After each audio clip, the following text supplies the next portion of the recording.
Welcome to video T2F on our fourth and last characteristic of a good tax, fairness. This is a long one, so get ready. If ever there was a tax topic that is open to debate, it is this one. Americans have a very strong sense of social justice, especially when it comes to themselves. There is a large body of research that shows that when Americans feel they are being treated unfairly, they experience a pain that often exceeds the pain of any physical punishment that may accompany the treatment. We hate unfairness more than a good old-fashioned beatdown. It should come as no surprise, then, that fairness in taxes is often used by politicians as a wedge issue to get us to see their side. The rich get all the tax breaks. The poor don't pay any taxes. These are both comments that trade on our inherent distaste for unfairness. We're going to break fairness or equity down into two components, one of which has little debate, the other of which is subject to much debate. What is true of both of these perspectives on fairness is that when taxpayers are asked to consider these concepts away from the politically charged environment that surrounds politics today, they almost universally believe in these measures of fairness. I'd argue we should be finding our common ground rather than shooting spitballs at one another. But that is probably why I teach taxes instead of running for office. Okay, the first element of equity is known as horizontal equity. This implies that people in the same position economically should pay the same tax. If, for example, you and I both generate the same income, there is a strong sense that we should also pay the same tax. If you somehow pay less tax, that would be inherently unfair to me. If I pay less tax, well, that's because I so richly deserve to. Just kidding. That would be unfair to you. This is not generally about paying more or less than each other, but rather paying the same when we are doing the same thing. One of the elements of this equity rule we will fight about, however, is what it means to be in the same position or to have the same income.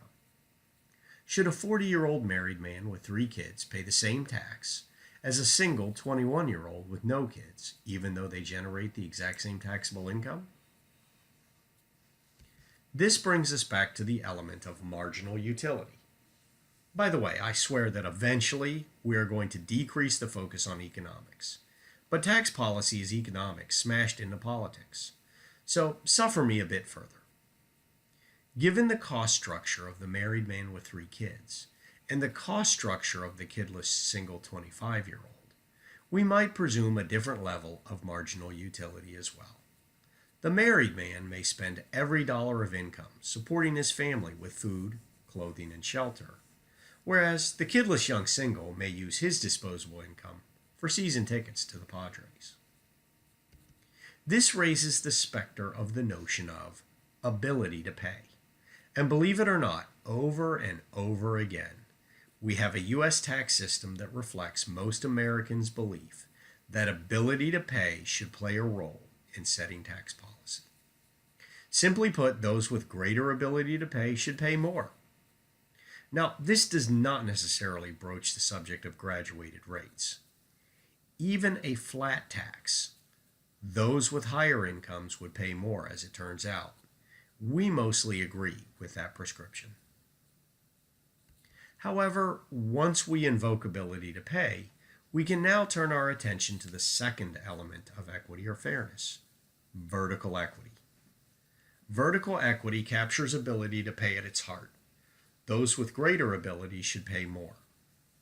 It is our fascination with horizontal and vertical equity that have in part made our tax system so complex. Before we weigh in on our appetite for vertical equity, let me show you an example from the tax code of the complexity driven by these equity features. The tax code permits individuals to deduct a casualty loss.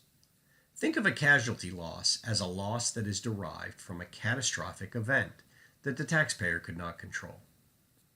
These sorts of losses are often associated with a flood or an earthquake or some other form of natural or man-made disaster that places a financial strain on the taxpayer. It would be hard to argue that losing your house in a flood would not be catastrophic to most and if uninsured, almost certainly affect your ability to pay taxes, especially in the year of the loss. Okay, so this seems to be good tax policy. If someone is financially crushed by a big loss, they probably could use a break on their taxes. Okay, so the devil's in the details. What is a large loss? Well, if Joe Plumber with 3 kids suffered a loss of $100,000 when his income is only $70,000 a year, that sounds pretty large. However, if Bill Gates suffered a loss of $100,000, well, that's nearly child's play to a guy with over $1 billion. So he does not deserve the same tax break. Okay, then let's measure a deductible casualty loss as something that exceeds a certain percent of your income. And after thinking about it for a while, Congress selected 10%. Anything in excess of 10% of your income that year is likely to be pretty catastrophic, and so will permit a deduction. By trying to deal with vertical equity and the associated ability to pay, we have introduced complexity into the tax code. Okay, now let's take vertical equity to a degree of silliness, but only to make a point. Mitch and Cam are the only citizens of their town. Mitch is a high-income earner, and Cam is a low-income earner.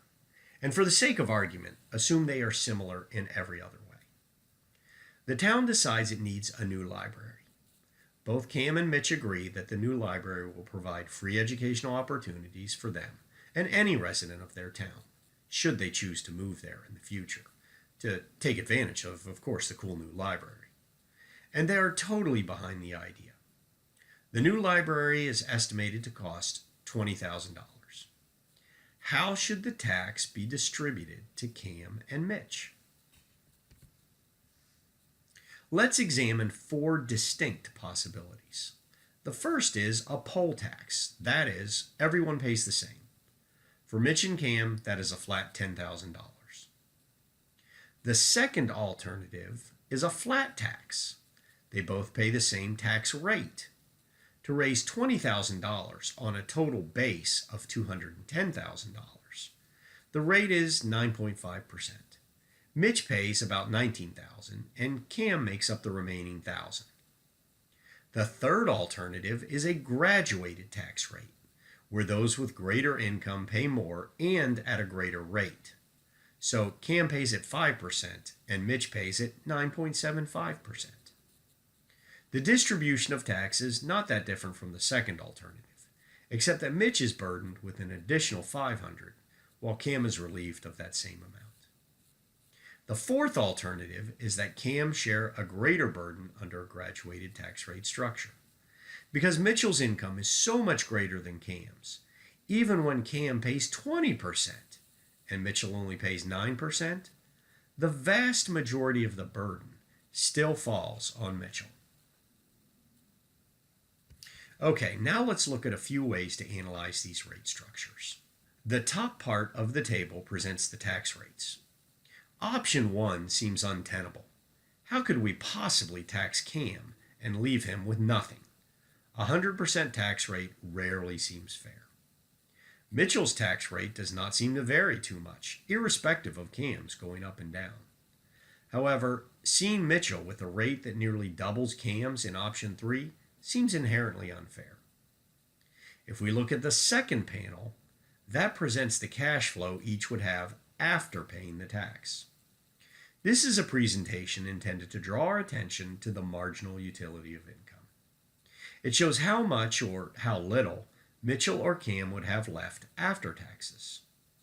Think of this measure as the "what does the taxpayer have left to spend on everything they need" approach, and often shows how even after small tax burdens, lower income taxpayers have little to spend and are likely to suffer from the income effect, having to make up any additional tax through working more. It also presents the degree to which Mitchell has money left over to spend. The final presentation is that of the percent of after-tax income under each plan. This presentation is also designed to highlight the effects of taxes on disposable income, and really highlights the effects of the fourth alternative as chewing up a great deal of Cam's after-tax income. Which of these presentations is the best? Who knows? What I do know is that each of these will be presented by either side of the argument if they think it presents their case in the best light. I think the key is to be sure and consider all of these presentations in trying to decide whether it is good tax policy. Now let me provide some concrete definitions. A proportionate tax is one that applies the same rate to everyone. That is like scenario 2 with Cam and Mitch. A progressive tax is scenario 3, where the tax rate increases as the tax base increases. Scenario 4 presents a regressive tax, where the tax rate actually declines as the tax base increases. The U.S. income tax is a progressive tax. The U.S. employment taxes are a regressive tax, with the caveat that some of the regressivity is won back under the income tax. Tax rates are a funny thing. Let's look at another example. In this case, Manny earns $100,000 and Luke earns $10,000. We are not going to use hypothetical rates, but rather use the U.S. income tax rates for a single taxpayer in 2017. These brackets change each year for inflation, and can also change if the tax law is changed, which it has. But for purposes of this demonstration, 2017 will work just fine. Look at the rate table and note a few interesting things. First, the income levels are segregated. Thus, we have a graduated income tax into what is known as brackets. Next, note that the rates increase as we move into higher brackets, starting at 10% and finding our way to 39.6% in the highest marginal bracket. Also note that these bracketologists have been kind enough to perform some calculations for us. That is, what is the tax on the income in total for every bracket below the one you are using? Let's use Luke as our example. Luke has taxable income of $10,000. However, the first bracket goes only to $9,325. This means the first $9,325 of Luke's income is taxed at 10%, but the remaining increment, the income from $9,326 to $10,000, is taxed at 15%. Rather than make us calculate the tax on both brackets, the table prescribes calculating the tax for only the bracket we are in. Take the $10,000, subtract $9,325, and multiply by 15%. Take the resulting amount and simply add $932.50. Or, in other words, add the tax on the bracket below, for a total tax of $1,033.75. Manny's tax can be calculated in largely the same way. At $100,000, his is in the fourth bracket between $91,900 and $191,650. Take Manny's $100,000, subtract $91,900, and apply the bracket rate of 28%, then simply add $18,713.75, which is the tax on the income in every bracket below. That is, the 10% tax on income from $1 to $92.35, and then the 15% tax on income from $93.26 to $37.950, and the 25% tax on income from $37,951 to $91,900. Otherwise, the calculation would be computationally difficult. These totals make it easy. Okay, now that we have computed Luke and Manny's tax, and we've seen the way the tax brackets work, is it fair for Manny to say he's taxed at 28% while Luke is taxed at 15%? The answer is a resounding no. That is Manny and Luke's marginal tax rate and captures only the tax rate for any dollars above the previous bracket. Perhaps a more meaningful comparison is the average tax rate that captures the effects of all the brackets below the marginal bracket and can be described as tax divided by taxable income. Manny's 20.9% and Luke's 10.3% presents a better picture to compare the two individual taxpayers. First, 15% clearly overstates Luke's tax burden, as most of his income is actually taxed at the 10% rate. And Manny benefits from paying taxes at 10, 15, and 25% before he reaches his marginal rate of 28%. Here are the new rates compared to the old rates. A couple of things worth noting. In general, rates are lower across the board. However, there are exceptions. A single taxpayer with income of $250,000 is actually paying at a higher rate than under the old rate structure. The married filing jointly rates have also changed and represent equal or lower rates at almost all income levels. Note that the old rate or new rate, the process for calculating the income tax hasn't changed.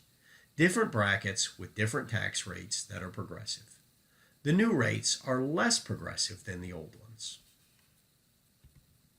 Okay, when we discuss the U.S. income tax rate structure, invariably the notion of redistribution of wealth arises.